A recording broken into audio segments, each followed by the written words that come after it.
So welcome back to the Scaling Green Tech podcast. We have a very, very exciting guest for you today who is Katherine Foster. Katherine has had an interdisciplinary career.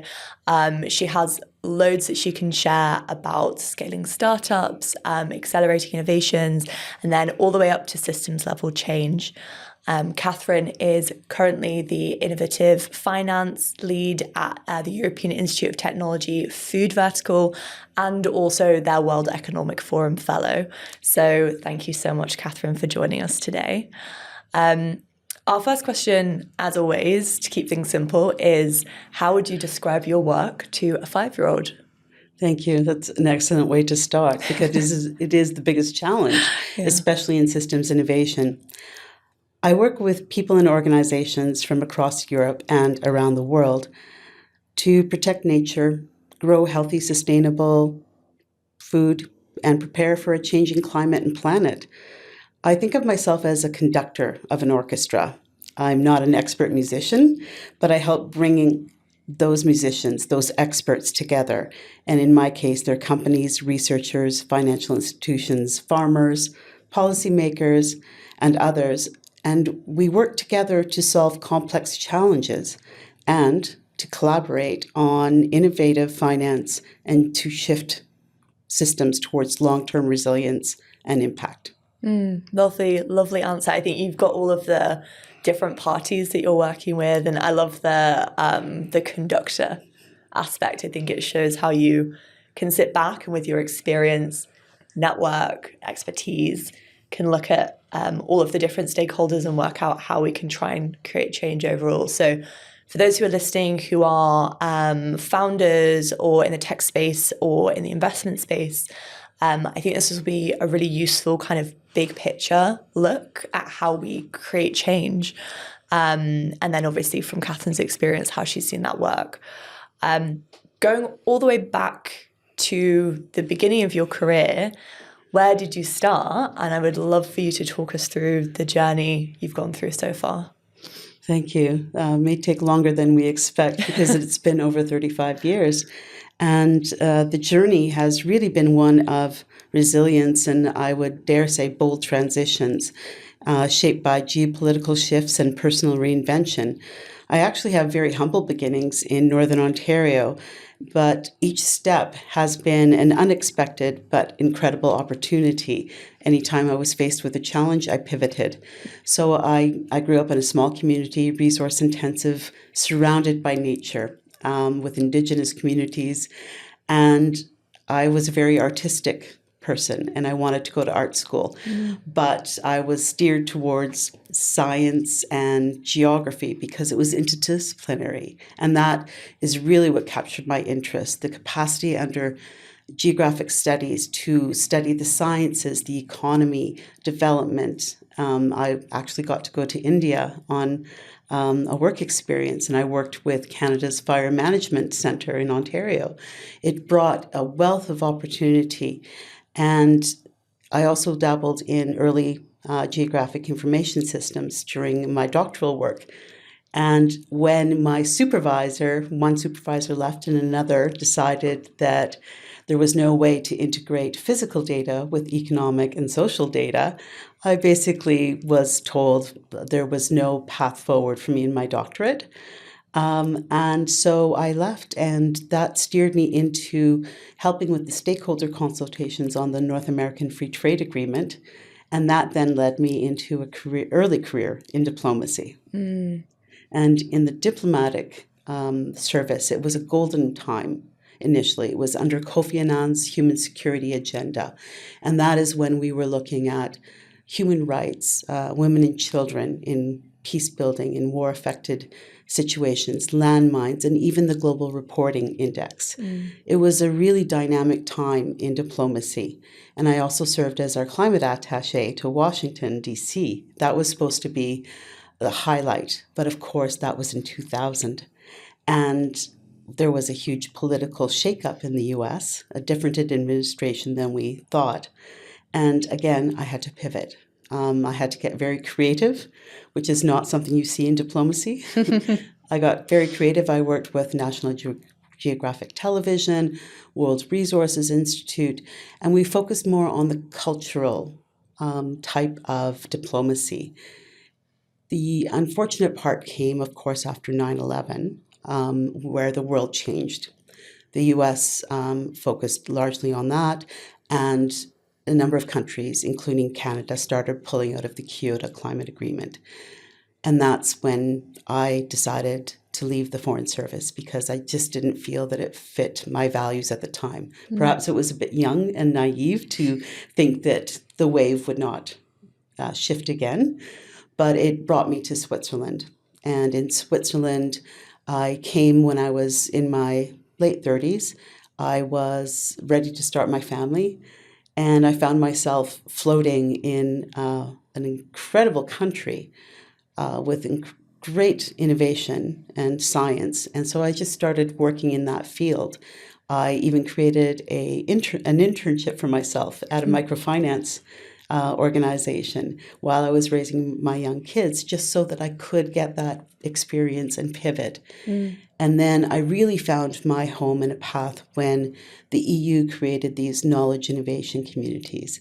And I initially worked for the Climate Kick, and that was a fantastic opportunity to see how multi-stakeholders can come together, partnerships, entrepreneurship, education. That was all part of the programming. And I really enjoyed my time there. I then had another 4-year posting back to Washington, D.C. with the family this time. And this was during the first Trump administration. And that, again, meant a real pivot in my own career path. And I had to look to the opportunities I could find in Washington, but internationally. And it was really a question about where could I add value. So I worked with the World Bank, and I became very heavily involved in digital innovation, early blockchain, helped with the carbon markets pilot at the World Bank, and really started diving into some startups, doing fuel traceability and other coalitions. I helped with the co-founding of the Climate Change Coalition, which is an observer at the UNFCCC, and then started working with a new task force and a new organization called Green Digital Finance Alliance. And this is where Simon Zadek is very central to a lot of what was happening at that time. And I served as the Sherpa to the UN Secretary General Task Force on financing the SDGs, in that role as the Chief Intelligence Officer for Green Digital Finance Alliance. That was a new world to me, for the financial institutions. And it was an incredible time to take the thought leadership and then transition into actual experimentation and piloting. How could we bring these things more to scale? And again, I pivoted back. I became the executive director for about a year and a half. And at that time, I started serving on the board of the EU's agri-food. And that was really interesting to be, again, part of another KIC, another EU knowledge innovation community. And I was really interested in seeing them dive deeper into the financial innovation. That was a sort of a missing piece for me across the KICs.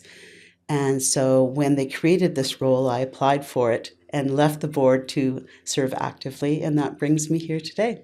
It's been a while since I've heard you give, the full story from start to finish. And I think it's such a fascinating journey. So yeah, thank you for walking us through that. I'm really excited to get into it. I think my first question for you is, you mentioned, 2000, there's a big shift in climate and the way that people are acting in kind of international spaces, and you could say that there are similarities happening at the moment. Do you see, like, for you, is it a similar experience, kind of going through the same change, or like, can you draw together these kind of patterns that happen in international politics? I think that it goes to the systems, the theory of change that I have, because having experienced in that, all of that, you realize that change is the constant and nothing is static, but resilience is key. And I think what I've experienced now, what I'm seeing now, is some of the dismantling or dismissing of many of the hard-won frameworks and policies, regulations, and even the trade agreements that we'd put in place. And seeing those dismantled, not through our organizational structures that we've established internationally, but through political dynamics, is a new element to that constant change. And I think I see people and organizations and actors struggle a bit with navigating that, but I also see the opportunity, again, in that shift. So we've become very embedded in our trade systems, in our negotiation systems, in our commercial systems, in our food systems, and it's the opportunity to say, what does resilient really look like? What does the future look like for us? And to take that bigger stock, saying, all right, the foundations of our current structures and systems are being shaken. What can we do to reinforce those or to create new pathways? You said a key phrase that I'd love to pick up on, which is theory of change. How would you describe your theory of change looking back at your career? I'm glad you've come back to that, to the theory of change. It is something that I've given some thought to recently, because it is true that change is the constant. Nothing is static. And my theory is grounded on the belief that systems are dynamic and interdependent, and that innovation is not linear and sustainability is not linear. All of this requires adaptive frameworks, diverse perspectives, and collaborative action across sectors and actors and at different scales. And we need to design for complexity, not control it. I love that. Design for complexity, not control it. I think the way that you think is really fascinating to me, because you're able to take a big step back and look at all of the parts that make something happen. So you mentioned there you've got kind of different levels. So obviously that goes all the way down to the like solutions on the ground and like the new tech innovations, all the way up to like how policy helps to shape the markets that will help them grow. In your experience in your career, are there any innovations or solutions or ideas that you've seen really go through that process and make an impact? I like this question because we can speak very theoretically, but having concrete examples really does highlight how that can happen. One that really comes to mind is methane emissions from herds, from cattle in particular. When I was at Climate Kick in 2016-17, we saw a lot of innovation, or a lot of formulas for reduction of methane that could be added to feedstock for cattle. I was working with a group with the collaborative innovation project at Climate Kick that was trying to bring one of these formulas to market. And there were a number of system questions that I asked in order to understand how could that happen. One of the biggest questions was, what is the value to the farmer who has to pay for that? So how do we bring that price point down to get that into market? But again, we were talking about one formula. Our organization was able to support that collaboration because what was missing at the time was a methane category for carbon credits. So by working together, we were able, one, to prove the impact through very rigorous testing at Reading University and other universities and with other organizations, to prove that specific additive was reducing methane 10 to 30%. That was the first step. We had to do it again for longer term in order to help create the methane category and get that in place so that projects could be certified. But we could only do that because of the collaboration and because of the support of the network around us. Then we managed to get that onto the market. We managed to get this into feedstock and get the price point down. And that was also, that whole process also helped all of those other formulas around the world to link into carbon credits. I'm being very simple about this, but it's just to show that the progress wasn't linear. It wasn't, we've invented something, we're going to get investors and put it into the market.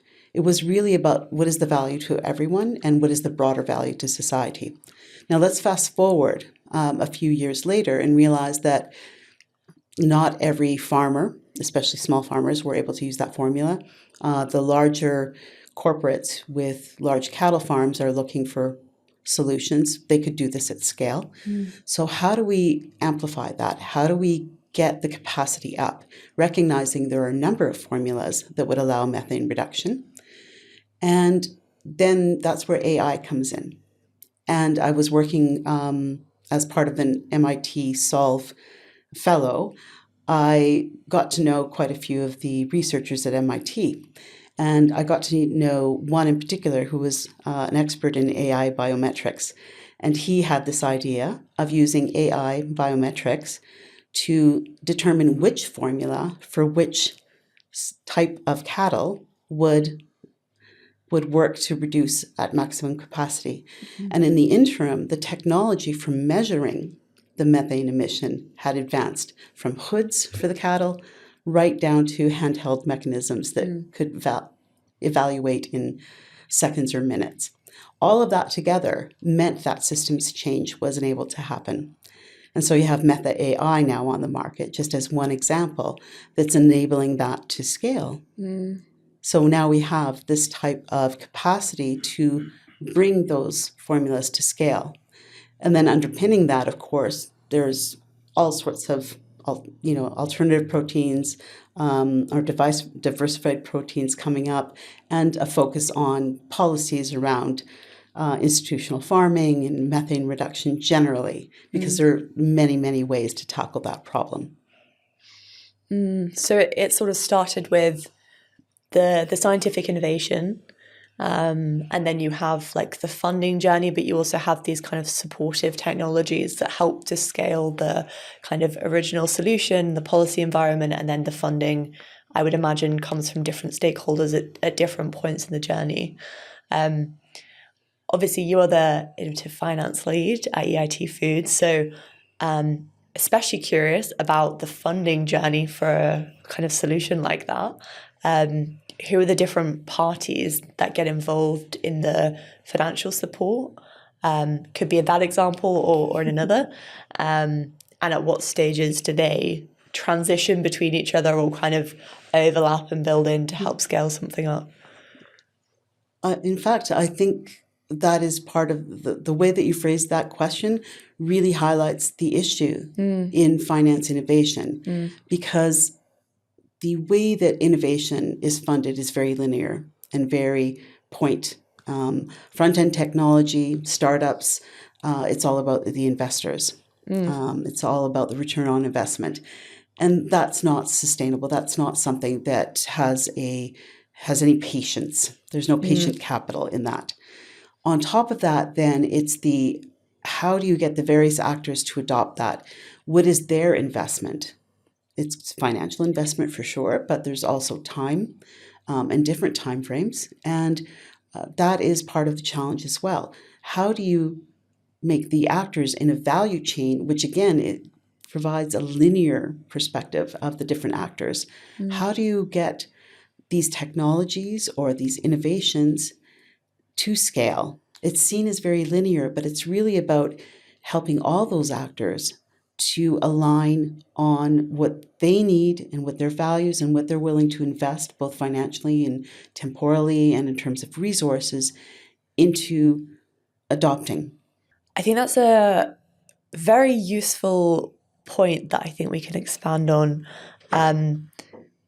Venture capital in particular has a very specific mandate, a very specific way of considering value, and obviously a focus on short-term return on investment.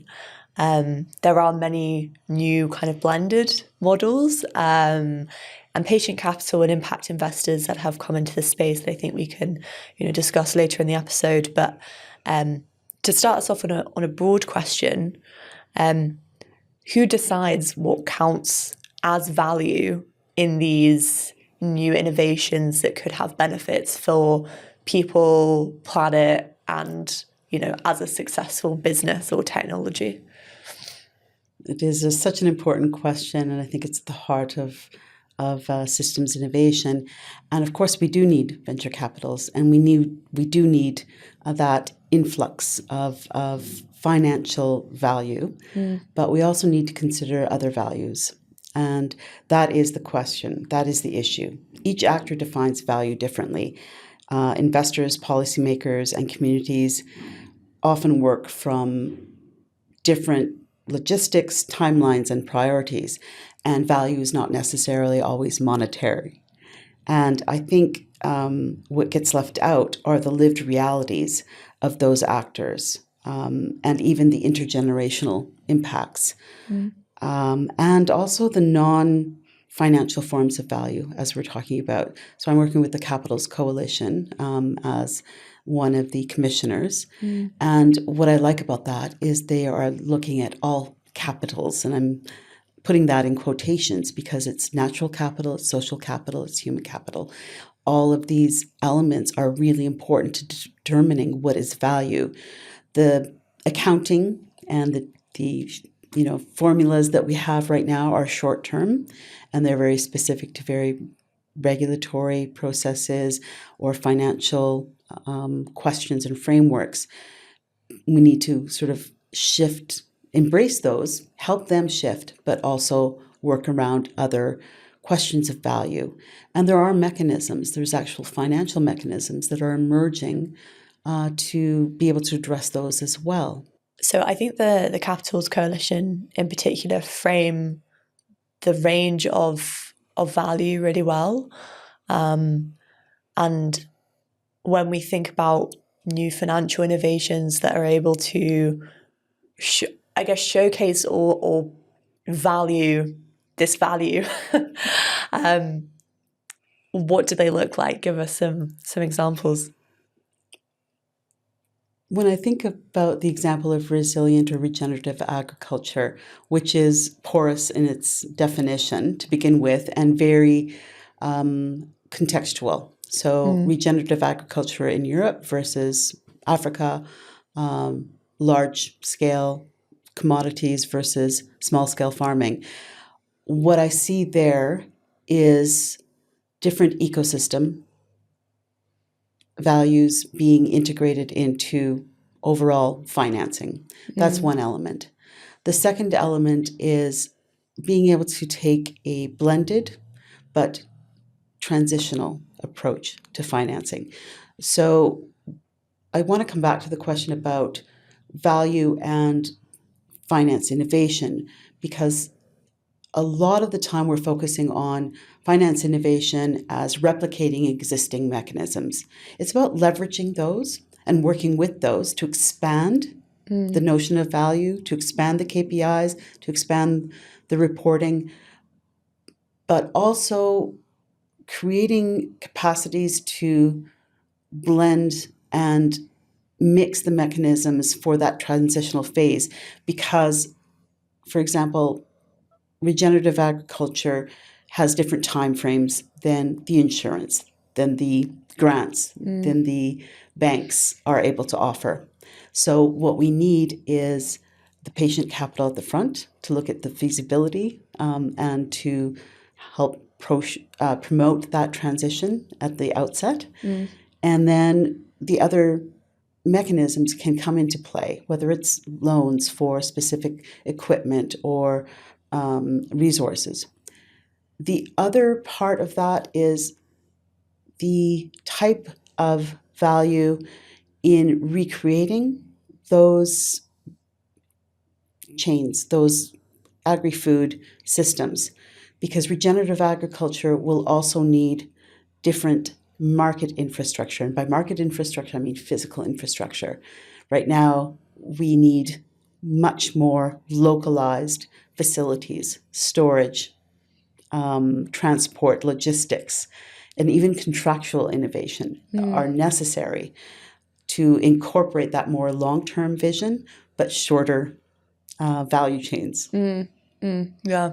I mean, that also relates to a wider point about sustainability as well, like having more localized production. And I mean, I think one thing that has been really interesting in terms of the framing of these solutions in my work in the last year has been the shift towards a focus on some of these like climate related solutions also being linked to security or kind of national ownership of key industries, key value chains, etc. So I mean, I think there's a wider benefit there for sure. But when we're thinking specifically about regenerative farming, which, as you say, has a very broad definition, but in my experience as coming from a family of farmers, I know it would take 20 to 30 years to transition my uncle and my cousin's farm, for example, into what would be considered in that context a regenerative farm. So it's a huge investment. It takes a lot of time. Would span a generation in my family, and I think the capital structures for that really don't exist. And I wanted to come back to blended finance as a solution for that kind of patient capital and investment, and also to ask you to explain for listeners who don't know what is blended finance. What does that mean?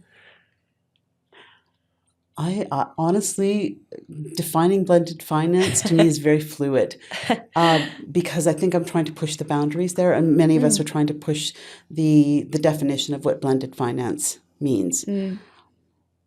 For me, what I envision is going back to your question about value. Can we, first of all, integrate any ecosystem value in that transition? Are there water? Are there biodiversity? Are there carbon elements? That's always a very hot debate at these conferences. Well, we should be doing carbon credits. No, we can't. There's a real debate about that's been going on for 30 years about the efficiency, the double counting, all of this. I'm going a bit off topic here, but I wanted to loop back into how all of that relates to blended finance.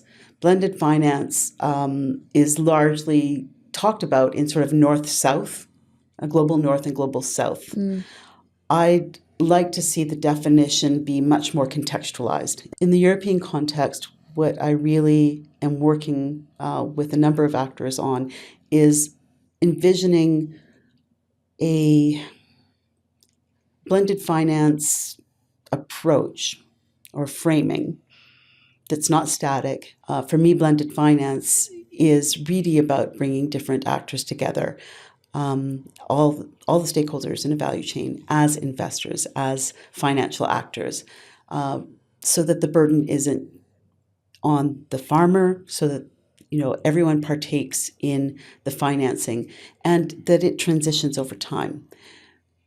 For me, also, I think it's about how bringing those actors together, we can explore new types, new mechanisms of financing.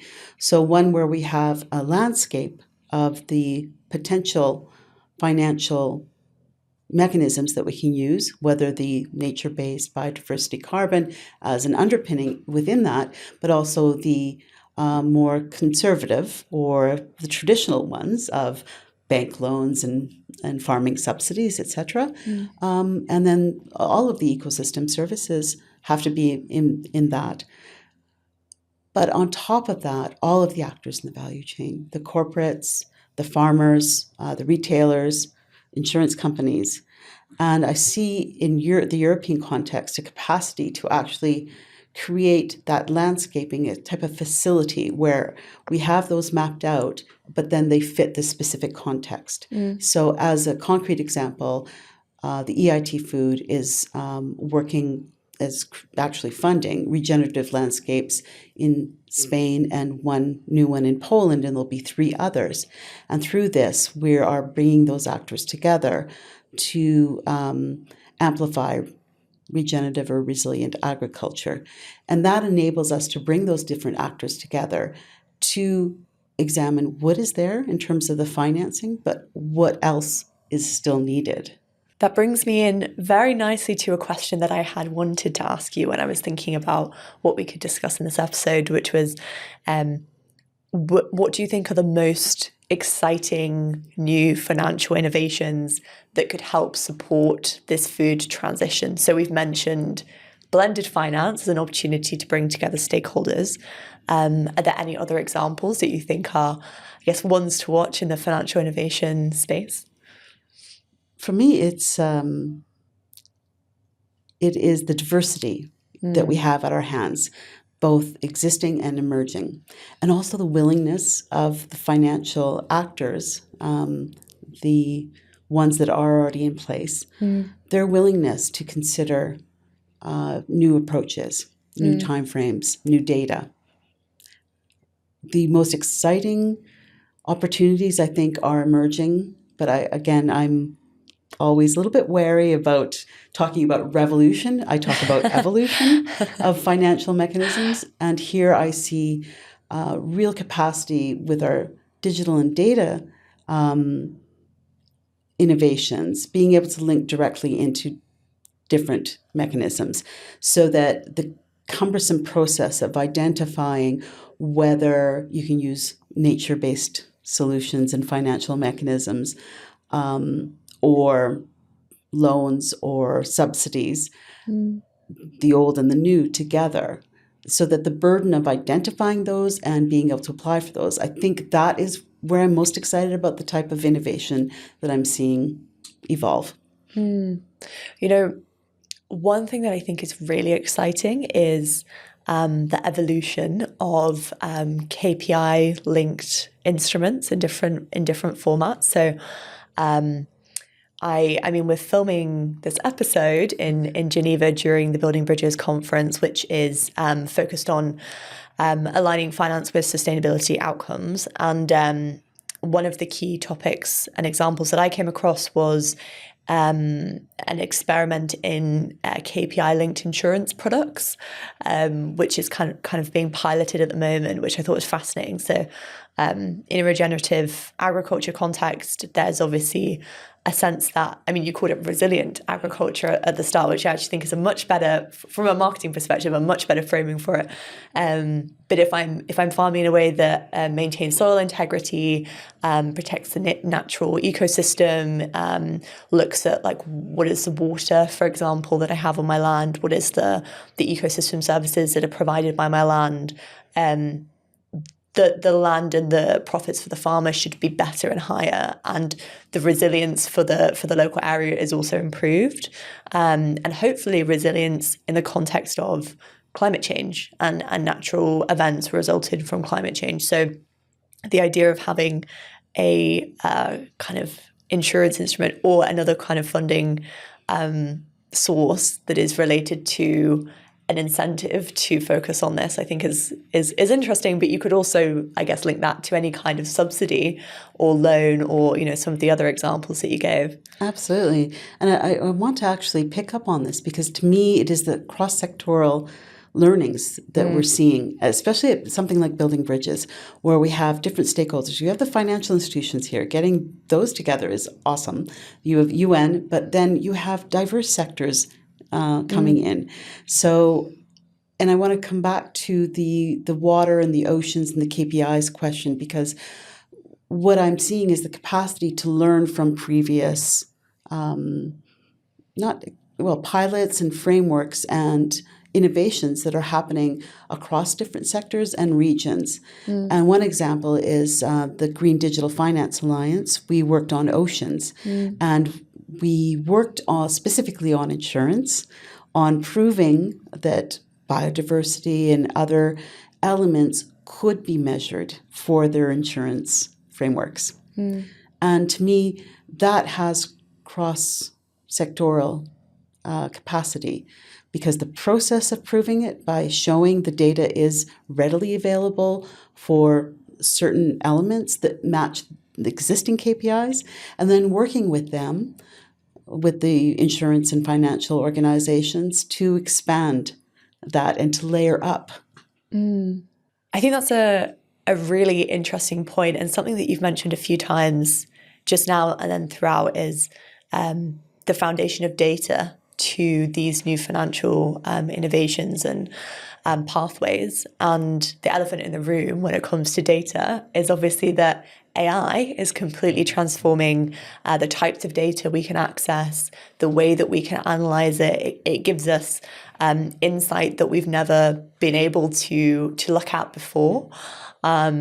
So in your opinion, and as someone who's worked on the kind of digital finance and like AI really early on, how do you think it's changing the financial innovation side, particularly when it comes to funding and informing solutions and scale up for the nature and climate crisis? For me, the question of data and AI is two-pronged. There are a lot of assumptions, there always have been, about data capacity, ownership, privacy, governance, and accessibility. The technologies that enable us to capture that data and the process thereafter, and the interoperability with those other frameworks and systems. And so that is, of course, where AI has one key role. But again, that AI is trained on by humans and by existing systems.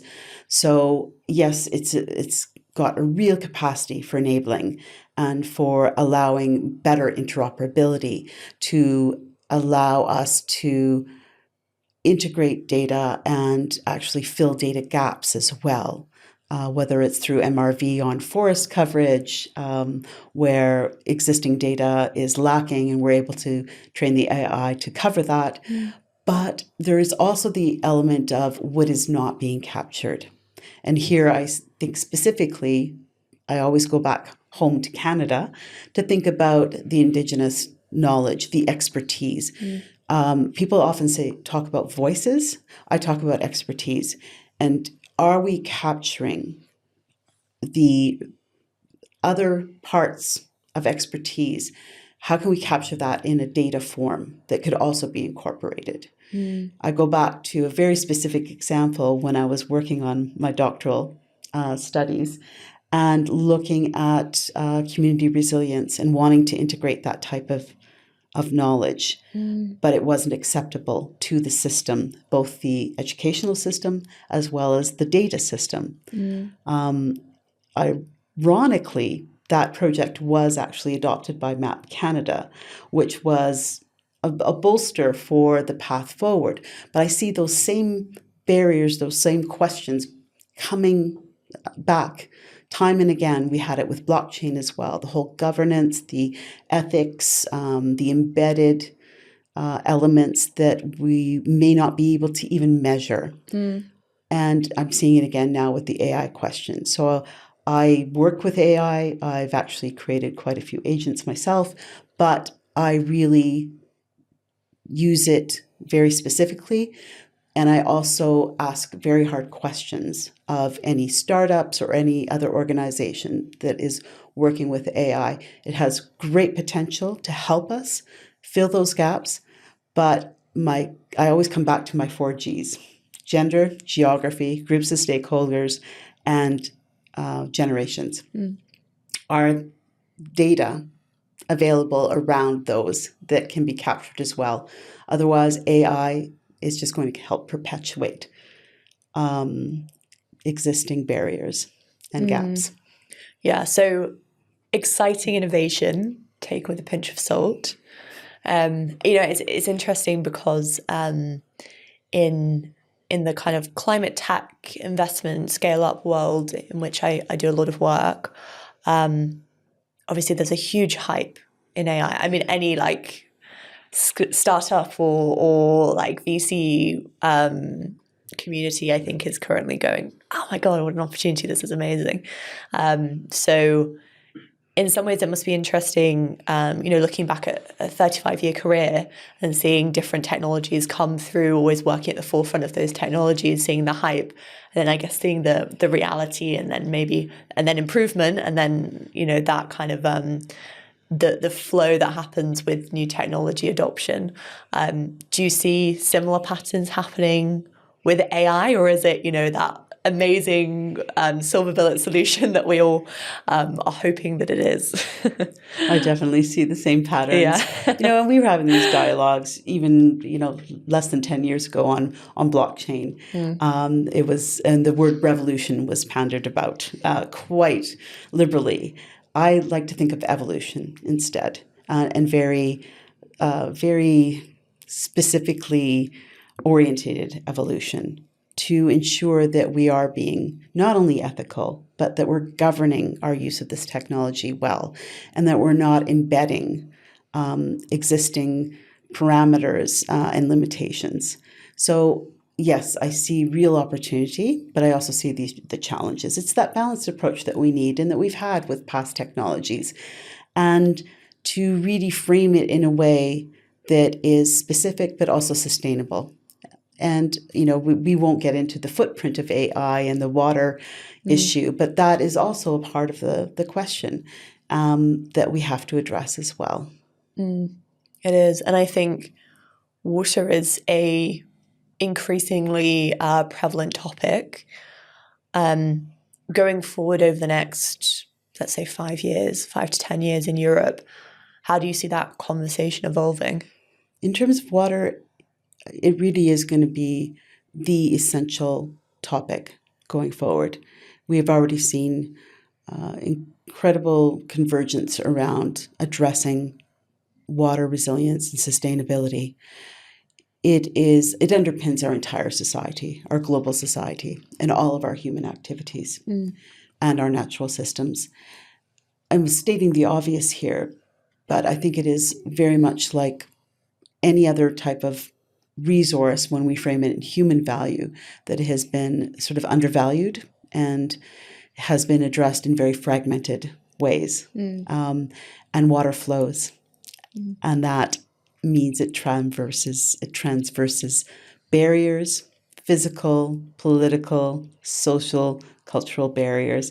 And it means we need that systems approach to addressing water. Specifically in Europe, I think what's interesting to me is that the last EIT, the final EIT Knowledge Innovation Community, is going to be on water. And water was framed very generally or very broadly, depending on how you're looking at it. And that is excellent because it means that we're looking at water from sectoral perspective, freshwater, groundwater, natural water systems, as well as oceans, ocean resources and communities, and all of the infrastructure around that. So to me, this is it's going to be, I think, one of the biggest topics going forward. And I think it is really an exciting time to take not only the innovation approach and technologies that we've helped create and collaborate on across Europe and globally, but also the lessons learned on how we do innovation. So, as you said, water flows, and I think it's a very good example of an ecosystem service, a foundation on which we all rely. So every business, every person, every community obviously relies on water, and it's a kind of thing that will bring us all together. The wider context is that there is a very fragmented political situation, and I think, especially if you work in the climate or the nature space, it's a very tricky moment. And from a systems change perspective, do you feel that there is still a place for this kind of supranational or like multilateral innovation or a focus on how to solve big challenges? Or are we in a new phase where innovation is best done by non-state actors, non-political actors, or at kind of smaller regional or industry levels? Absolutely need both and everything in between. It's interesting to be here in Europe having grown up in North America and through the diplomatic world, to be seeing the multilateral frameworks, tools, trade agreements, not collapse, but being pushed aside, being ignored, or being reshaped, shall we say, more diplomatically. And what's interesting to me in the European context is to see how that international collaboration can work. It's working fairly well in Europe, despite all of the issues that we're facing. But I think Europe is in a good place in terms of its regulatory, financial, political framework to be steadfast. Yes, we're seeing challenges and a bit of slowing on certain policies and frameworks, but I think progress is still happening. And I think it's an essential stabilizing factor globally, which I think is essential at this time. At the same time, I think what I'm witnessing at the local levels, even in my home communities in Canada, is a real surge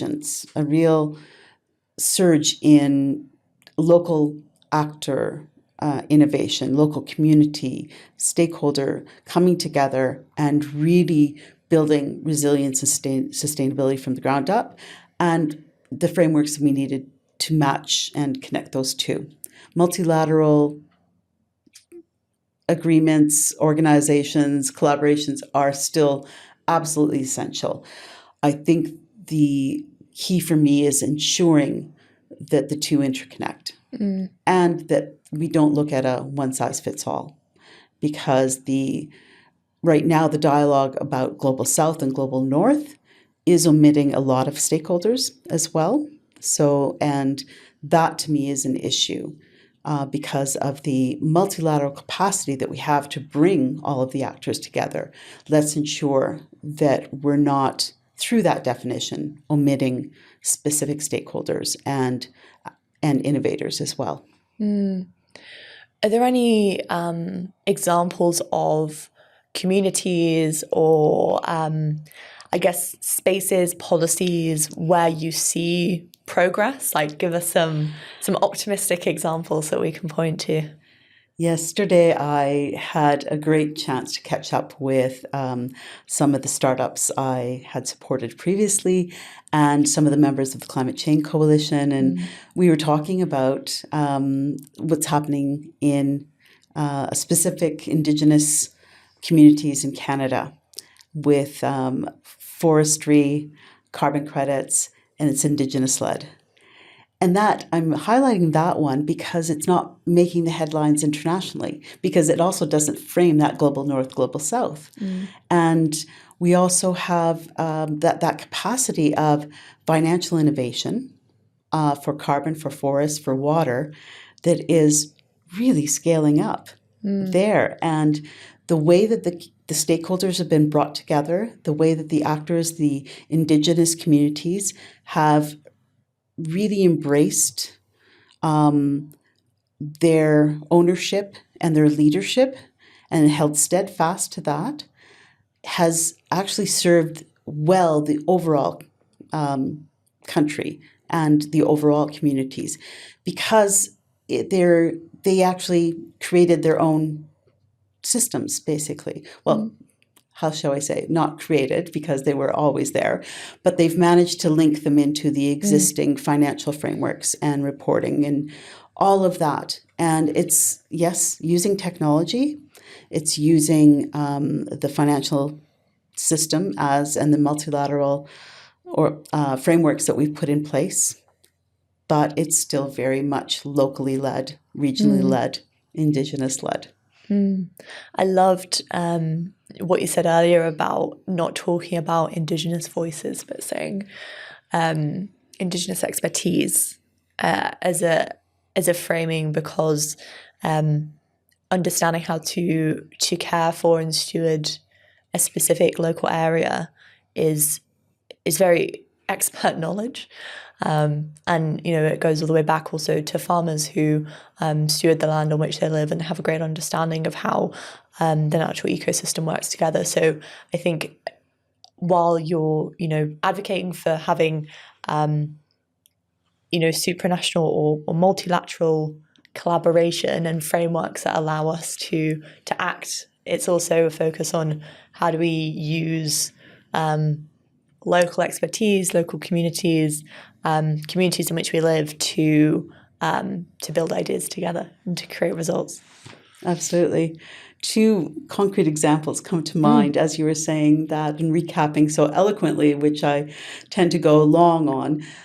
There are two examples that really do come to mind of how that interconnection between the local expertise and our international efforts, shall we say, need to come together. One is when I was first starting my career and I had a job with the Forest Fire Management Centre of Canada in my local community. It was actually the Ontario base, but it is the base for Canada.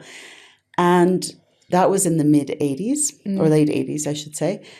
It was after the Indigenous knowledge and expertise had been sort of sidelined from the fire management approach in that region. And it was the worst forest fire season we'd had ever at that time. And what I saw was the technology was quite low as well. We were very analog still. We were using lightning strike radar and outposts and observations. But I really think that exclusion of the local expertise and working with the communities had a huge impact on that season and how it was managed.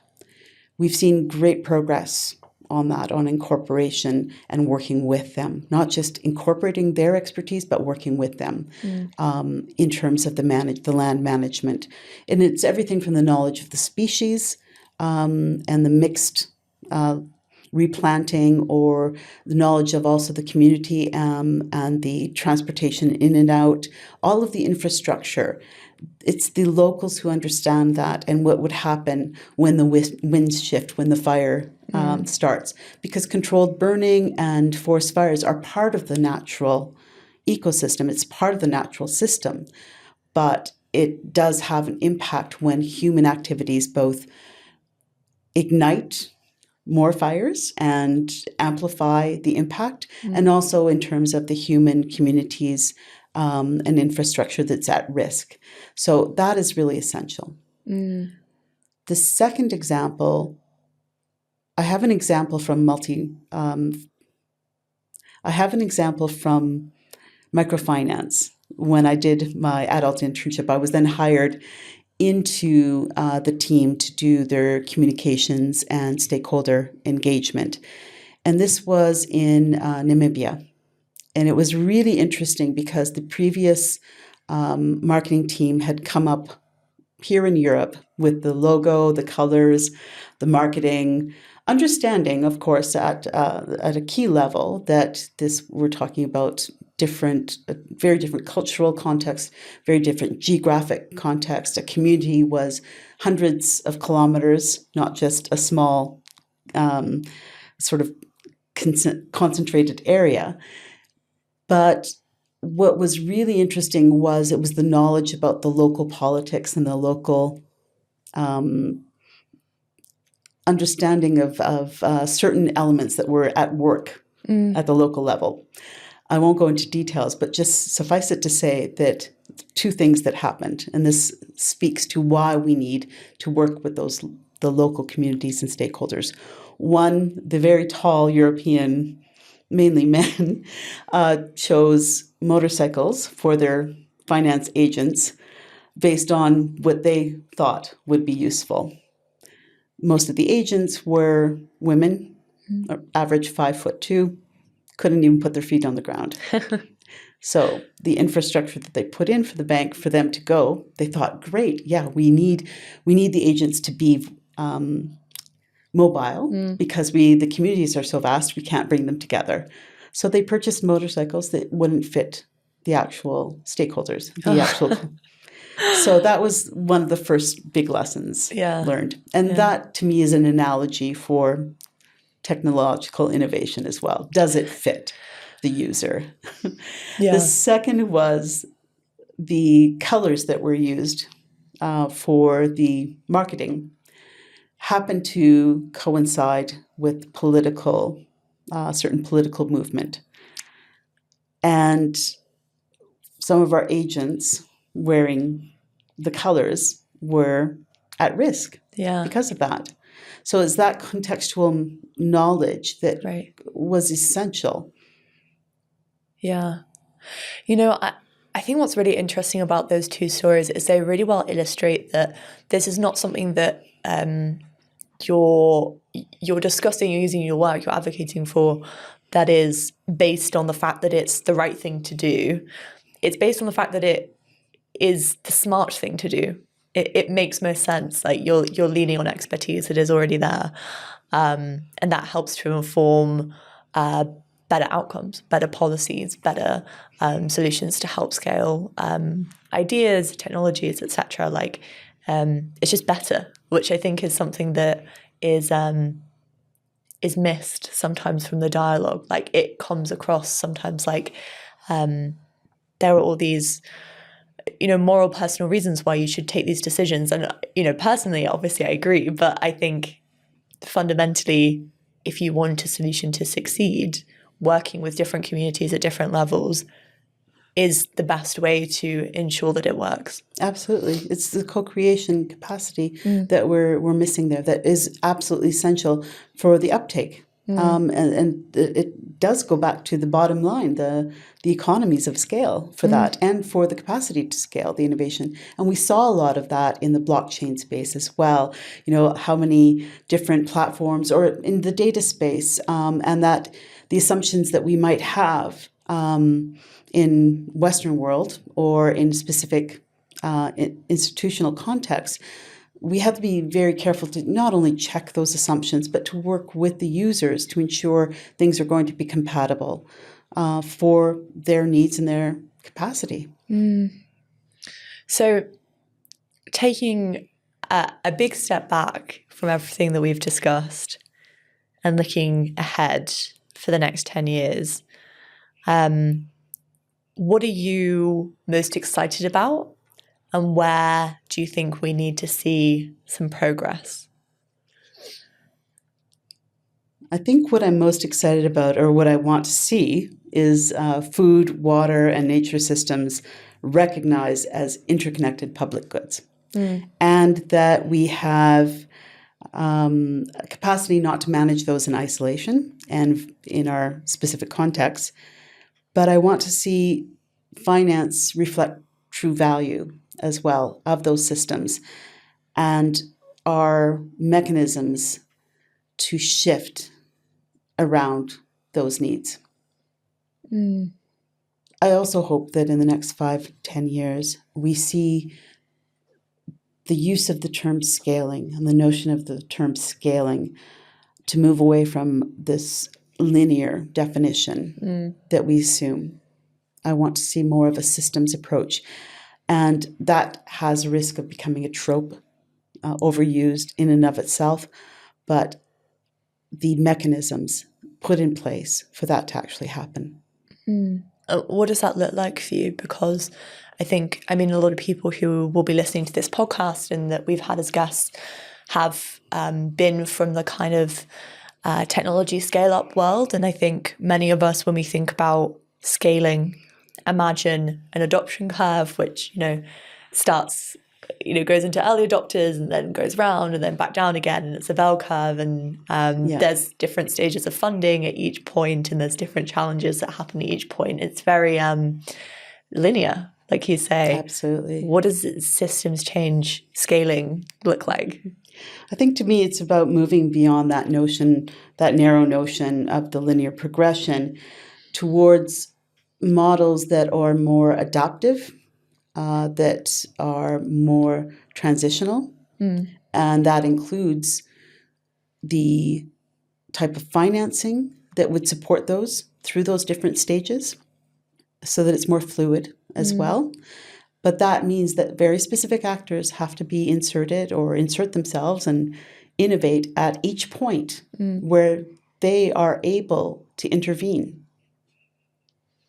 Okay, so that means that rather than just going through this bell curve, there's maybe a wider definition of what value is and the journey that a solution takes to be able to create that value at scale. Mm-hmm.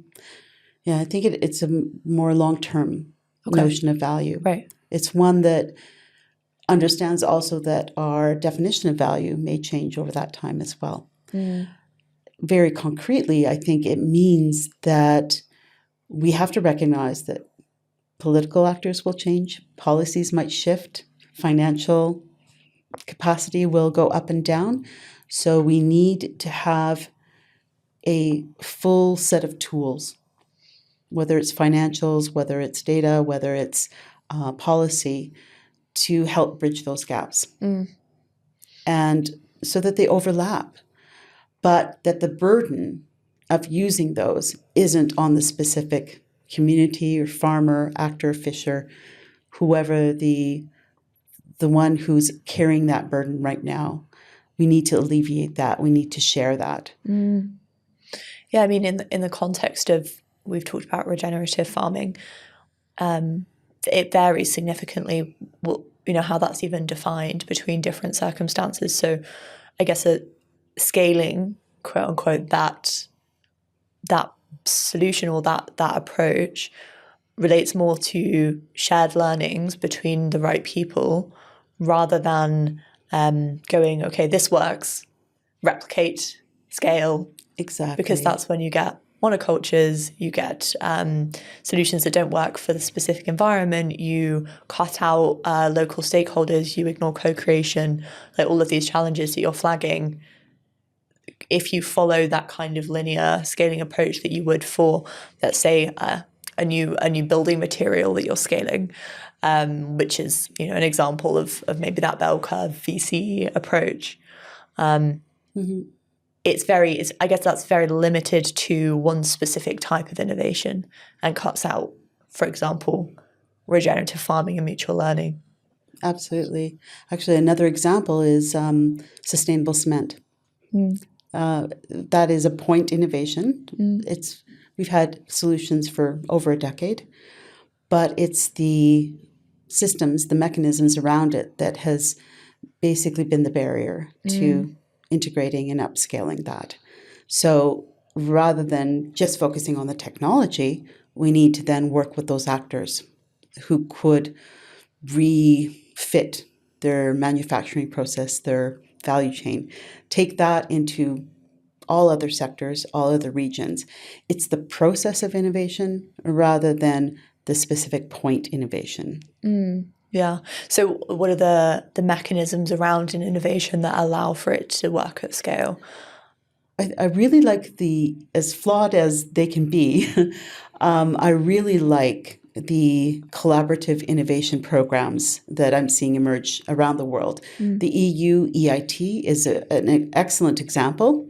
It has had its many challenges, but that capacity to bring the different actors together as partners to co-identify the specific challenges to sustainability, to regen, to whatever the topics are, they can identify those and then they can work together to say, okay, I see an issue here in this process, this part of the process, whether it's the funding, whether it's the mechanisms, whether it's the formula, whether it's the financing, and we can then help them to innovate. Yeah, I mean, I guess the challenge there is if, I don't know, let's say I'm a large cement manufacturer and there's one solution that I could go with that involves no change to my current processes and one that involves change. Obviously, as a business, I'm going to choose the former. Is the kind of co-creation pathway, does that work better for these more kind of complex situations rather than that kind of easy decision, or how would that apply in this circumstance? I think it can be taken for both, honestly. I think, again, innovation doesn't happen in isolation. And whether that's a point innovation, a specific sector, a specific product, or if it is the overall system of agriculture, water management, I think both have to be more fluid in how we come together. And it can be still competitive enough to meet the bottom line, but it has to be collaborative in understanding. And that's why institutions like the World Business Council for Sustainable Development are also important, because they bring the key actors together that may be competing out in the world, but they come together to identify specific challenges and to work towards those together. That's at the top level, the global level. And then at the local level, you also have the key stakeholders that can be convened through specific mechanisms to say, okay, if we're going to incorporate this technology into our manufacturing processes or into our landscape, this is what we need. And then we can sort of orchestrate that. It comes back to being able to conduct, to have that type of body or approach of being able to bring those actors together in a safe, pre-competitive space.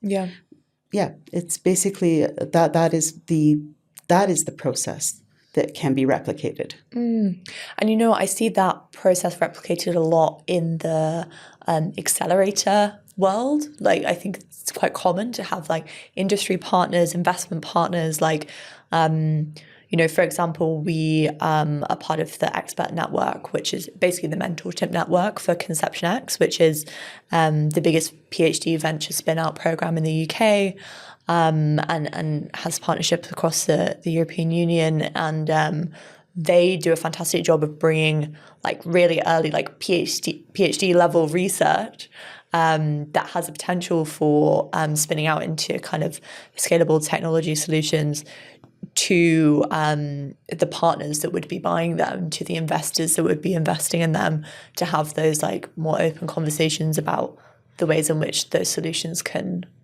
be scaled and the way in which they can fit specific needs that are felt within the industry, which I think is the foundation of what you're saying. Absolutely. And I absolutely really do support so many both in morally but also pragmatically, so many of the accelerators are out there, and also the innovation calls and the grants and the funding, because they are convening those experts. So it's not just the EIT that is doing that, but it really is all of these initiatives that we're seeing emerge. I can think of quite a few examples. The MIT Solve, the Accelerate 2030, these innovation challenges do a very excellent job of bringing the stakeholders together to identify the challenges, to make the calls, and then to enable those startups, those entrepreneurs, the innovations to evolve and to pivot. Yeah. Because that notion of having a specific call or announcement or grant or funding for a point innovation, if you don't meet these criteria, that time has to end. We need to come together on identifying the criteria and the pathways forward. I think that's a really nice note to end the episode on. How do we bring together the right people to innovate in the right direction? So thank you so much, Katherine, for joining us and for sharing your expertise. And for anyone who wants to hear more from Katherine, the best place to follow her and find more about her work is on LinkedIn. So that's all from us. Catch us for the next Scaling Green Tech episode. Thank you so much, Katherine, and goodbye. Thank you.